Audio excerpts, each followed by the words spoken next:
श्री हरेराम बाबा राजस्थान के पाली जिले में स्थित मुंडारा गांव में एक खेत के पास झोंपड़ा बनाकर निवास करते थे।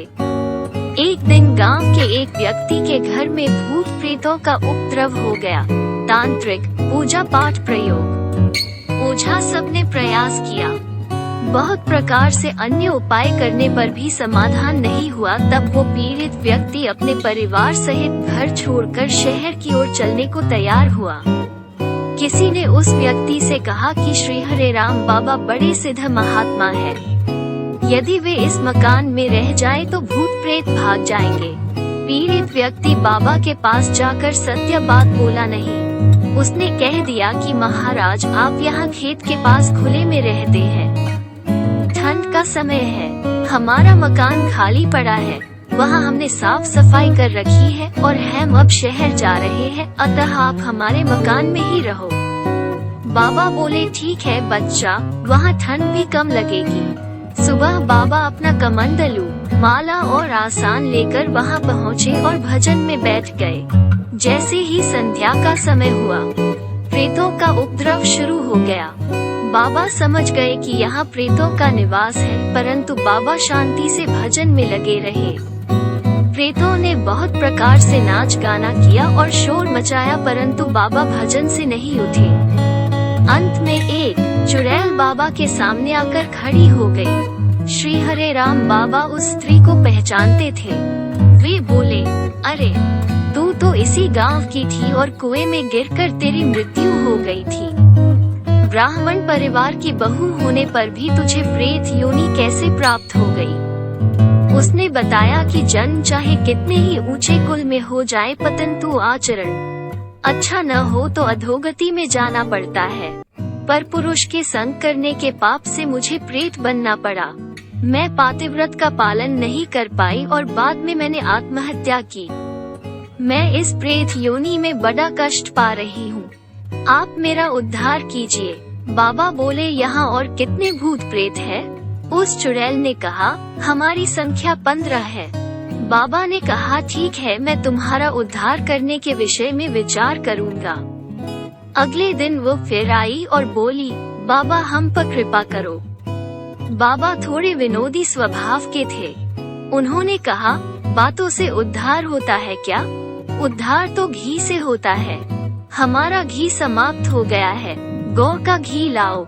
सूखी रोटी भगवान को भोग लगा रहे हैं। चुड़ैल बोली, ठीक है, मैं अभी घी लेकर आती हूँ। गांव में एक यादव परिवार के मुखिया जी रहते थे।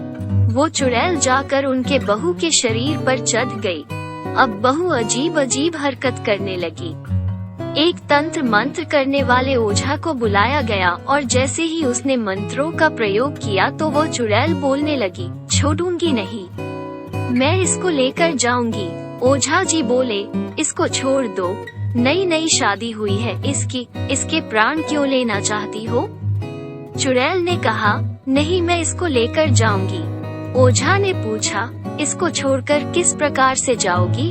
उपाय बताओ। चुड़ैल बोली, गांव में एक हरेराम बाबा नामक महात्मा है, उनका घी खत्म हो गया है। भगवान को सूखी रोटी का भोग लगा रहे हैं, उनके पास गाय का घी पहुंचाओ तो मैं इसको छोड़ कर जाऊंगी। मुखिया जी के पास 3 किलो गाय का घी था। वो तुरंत सेवक के हाथ से बाबा के पास भिजवाया। जैसे ही बाबा के पास घी पहुंचा, वो चुड़ैल वापस आ गई। गांव में यह बात फैल गई कि यदि बाबा को घी नहीं दिया तो हमारे घर भी भूत प्रेत भेज देगा। हर दिन बाबा के यहाँ पाव भर ताज़ा घी आने लगा। बाबा उससे संत सेवा भी करने लगे, हलवा, पूरी, चावल आदि में घी का प्रयोग करते। कुछ दिन बाद वो चुड़ैल बाबा के पास आकर बोली, बाबा, रोज का घी का प्रबंध तो हो गया, अब हमारा उद्धार करो। बाबा बोले, तुम्हारा उद्धार कैसे होगा? उसने कहा कि हमारे लिए यदि शिव पुराण की कथा हो तब हमारा उद्धार होगा। बाबा ने कहा कि ठीक है, जब तुम्हारा उद्धार हो जाए तब हमें अनुभूति करवा कर जाना। बाबा ने पास में रहने वाले एक ब्राह्मण जन की प्रसाद चौबे को बुलाया और उनसे बाबा श्री गणेश दास जी के नाम एक पत्र लिखवाया। उसमें घटना लिख दी कि इस कार्य के लिए शिव पुराण की कथा करनी है। बाबा गणेश दास जी ने कहा कि हमने कभी शिव पुराण की कथा तो कही नहीं, परंतु श्री हरेराम बाबा की आज्ञा है तो कथा करेंगे। बाबा श्री गणेश दास जी मथुरा से चलकर हरेराम बाबा के पास आए और प्रातः काल महाराज जी मूल पाठ करते थे और संध्या काल 5 घंटे कथा कहते थे।